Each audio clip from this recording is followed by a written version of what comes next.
Olá pessoal, na aula de hoje nós continuaremos tratando sobre os fatores de textualidade e especificamente hoje nós trabalharemos com a intencionalidade, que é o conteúdo que encontra-se no capítulo 12.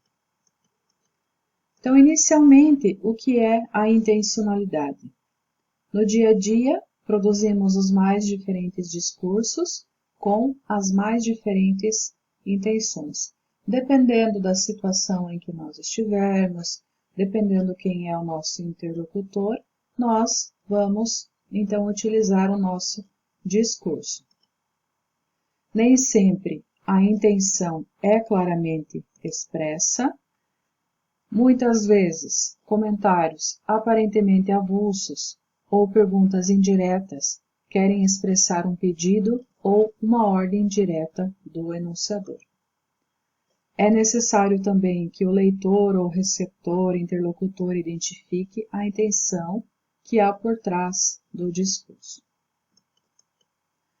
Então, aqui, uma situação que vocês podem ver, uma menina que está com uma caneta, está escrevendo na sala de aula, podemos ver aqui outras pessoas aqui nesse mesmo ambiente, e algo muito típico que vocês sabem bem que acontece na sala de aula.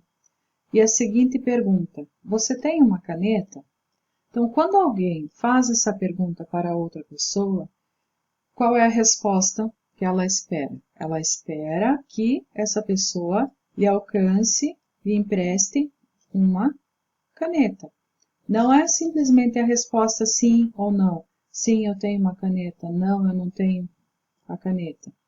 É justamente uma intenção que há por trás dessa fala. Então, espera-se que a caneta seja entregue e não a resposta afirmativa ou negativa, que no caso é sim ou não. Uma outra situação, numa sala em que há mais pessoas, uma delas diz assim: que sala quente. Ela não está necessariamente só dizendo que ela está sentindo calor, expressando a sensação que ela tem, mas aqui ela está de forma indireta, ou até mesmo sugerindo que outra pessoa abra a janela, a porta, ou até mesmo facilite a ventilação do local.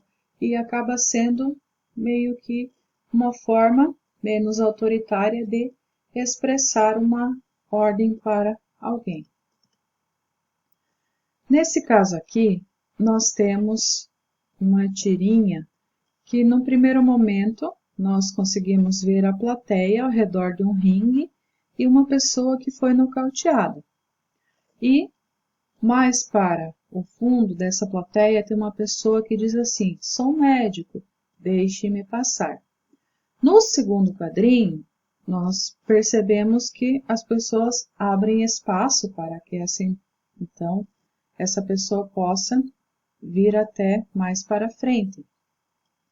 Enquanto que na última, aqui, nós temos a pessoa sentada, aqui na primeira fila, e ela diz assim: ah, obrigado.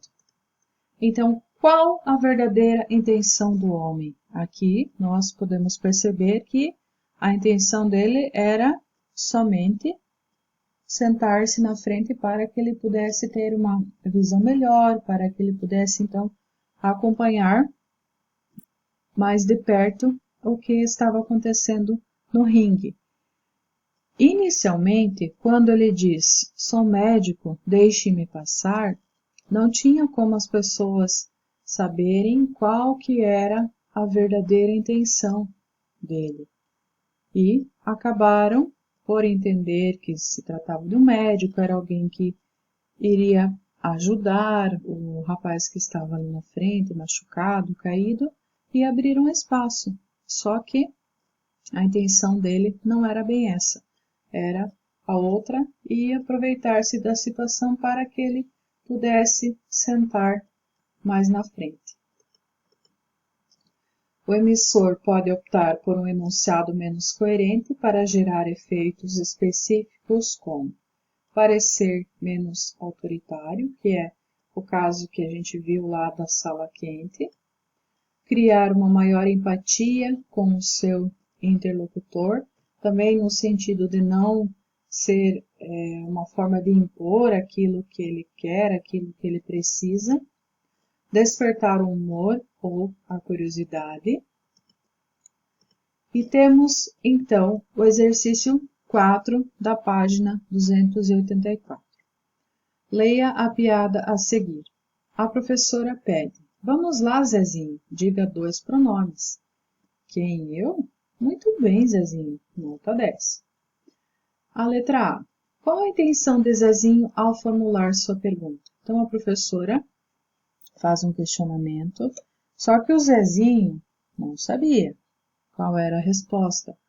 E a tentativa dele foi enrolar a conversa e ganhar mais tempo para pensar e responder. Na letra B. De que forma a frase quem eu, aparentemente desconectada, gera humor na piada? Porque ela acaba se tornando engraçada. Acontece isso justamente por quê?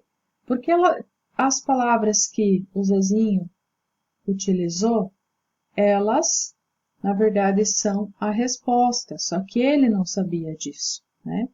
Então, mesmo de forma não intencional, ele acaba respondendo à pergunta da professora, ou seja, ele, mesmo sem querer, acabou respondendo ao questionamento que a professora fez para ele, né? Então, ele tinha uma intenção que acabou não se concretizando, só que no final das contas, ele ainda acabou levando vantagem na situação, porque acertou a pergunta feita pela professora e acabou, então, também, de certa forma, levando vantagem como com a resposta correta que ele deu para a pergunta feita pela professora.